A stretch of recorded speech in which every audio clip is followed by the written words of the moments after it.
ये है talks news network और आप देख रहे हैं पॉलिटॉक्स, राजनीति का कच्चा चिट्ठा। मुख्यमंत्री ममता बनर्जी ने दिनाजपुर में एक चुनावी सभा को संबोधित करते हुए कहा कि मैं आप लोगों की हिम्मत को सलाम करती हूँ, जिसने लोकसभा चुनाव जीतने के बाद भी भाजपा को हरा दिया। दिल्ली में जो भी कुछ हुआ उससे मैं दुखी हूँ। बंगाल में मैं ऐसा नहीं होने दूंगी।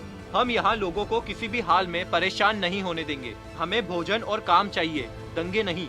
हम बंगाल को यूपी और दिल्ली नहीं बनने देंगे। सीएम ममता नागरिकता कानून और एनआरसी के मुद्दे को लेकर लोगों को संबोधित कर रही थी। ममता ने कहा कि उत्तर प्रदेश जाकर देखिए, लोगों को वहां बोलने तक की आजादी नहीं है। वहां अगर महिला शिकायत दर्ज कराती है तो उन्हें अपनी जान तक से हाथ धोना पड़ता है। दिल्ली हिंसा का जिक्र करते हुए ममता बनर्जी ने कहा कि दिल्ली में हुई हिंसा में जो भी कुछ हुआ उससे मैं वाकई दुखी हूँ। अभी तक नहरों से लाशें निकाली जा रही है। सीएए का विरोध करने पर इतने लोगों को क्यों मारा गया? हम बंगाल को यूपी और दिल्ली नहीं बनने देंगे। सीएम ममता ने प्रदेश की जनता को बीजेपी के बहकावे में नहीं आने की बात कही। उन्होंने कहा कि जो लोग बांग्लादेश से आए थे उन्हें भी नागरिकता मिली है। इन लोगों ने भी प्रधानमंत्री, मुख्यमंत्री, विधायक, सांसद और अन्य प्रतिनिधियों को चुना है। ऐसे में आप सभी नागरिक हैं। आप किसी बातों में न आए।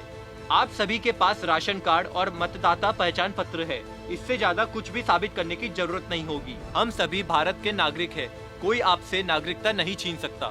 गौरतलब है कि नागरिकता कानून के सदन से पारित होने के बाद से ही ममता बनर्जी इसके खिलाफ मुखर रही है। उन्होंने अकेले ही सड़कों पर उतर सीएए, एनआरसी और एनपीआर का विरोध कर केंद्र की नीतियों की आलोचना की। टीएमसी की प्रमुख ममता बनर्जी ने बीजेपी पर बंगाल सहित देश भर में गुजरात के दंगा मॉडल को लागू करने की कोशिश करने का आरोप लगाया। साथ ही दिल्ली हिंसा को सुनियोजित नरसंहार बताया। ममता ने भड़काऊ भाषण देने वाले नेताओं की अब तक गिरफ्तारी न होने पर भी सवाल उठाए। दिनाजपुर जिले में बुधवार को प्रशासनिक बैठक में हिस्सा लेते हुए सीएम ममता बनर्जी ने सीमा सुरक्षा बल के विकास कार्यों में शामिल होने पर आपत्ति जताई। मुख्यमंत्री ने कहा कि बीएसएफ के जवानों को सीमा पर तैनात होना चाहिए, न कि विकास कार्यों में। जवानों को सामुदायिक विकास कार्यक्रम के नाम पर गांवों में प्रवेश कर स्थानीय मुद्दों में दखल नहीं देना चाहिए। मैंने इस संबंध में गृह मंत्री से भी बात की है। सीएम ममता ने कहा कि कानून व्यवस्था राज्य का विषय है।